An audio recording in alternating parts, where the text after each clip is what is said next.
आणि मला सुद्धा वाटते की त्या ठिकाणी ही उमेदवारी मलाच मिळेल अशी मला या ठिकाणी अपेक्षा आहे। महायुती जी आहे ही एक नॅशनल लेवलचं पार्टी आहे आणि नॅशनल लेवलची पार्टी असल्यामुळे त्या ठिकाणी एक जिल्हा मर्यादित असलेल्या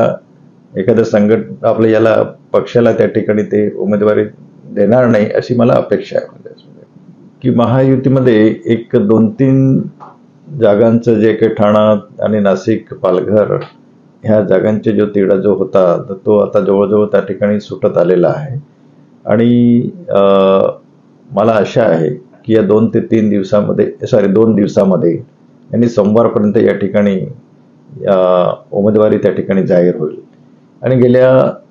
6 वर्षापासून या ठिकाणी मी पालघर जिल्ह्याचं या ठिकाणी मी एक नेतृत्व करतोय, प्रतिनिधित्व करतो आहे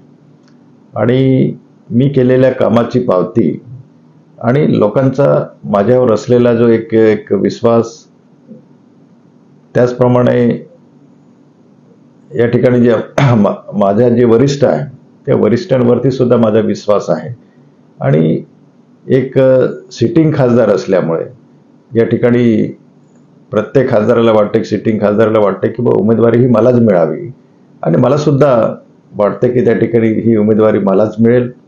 अशी मला या ठिकाणी अपेक्षा आहे। नाही, या संदर्भामध्ये एक वरिष्ठांशी त्या ठिकाणी चर्चा झालेली आहे आणि वरिष्ठांनी त्या ठिकाणी तुम्ही कामाला लागा आणि त्या पद्धतीने मी आपल्या मतदारसंघामध्ये त्या ठिकाणी मी कामाला लागलेलो आहे आणि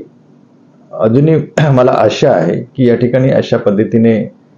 चुकीचं काय होणार नाही आणि त्या ठिकाणी पालघर लोकसभेवरती या ठिकाणी माझीच वर्णी लागेल अशी मला आशा आहे। हे बघा की तसं महायुती जी आहे ही एक नॅशनल लेवलचं पार्टी आहे आणि नॅशनल लेवलची पार्टी असल्यामुळे त्या ठिकाणी एक जिल्हा मर्यादित असलेल्या एखाद्या आपल्या याला पक्षाला त्या ठिकाणी ते उमेदवारी देणार नाही अशी मला अपेक्षा आहे।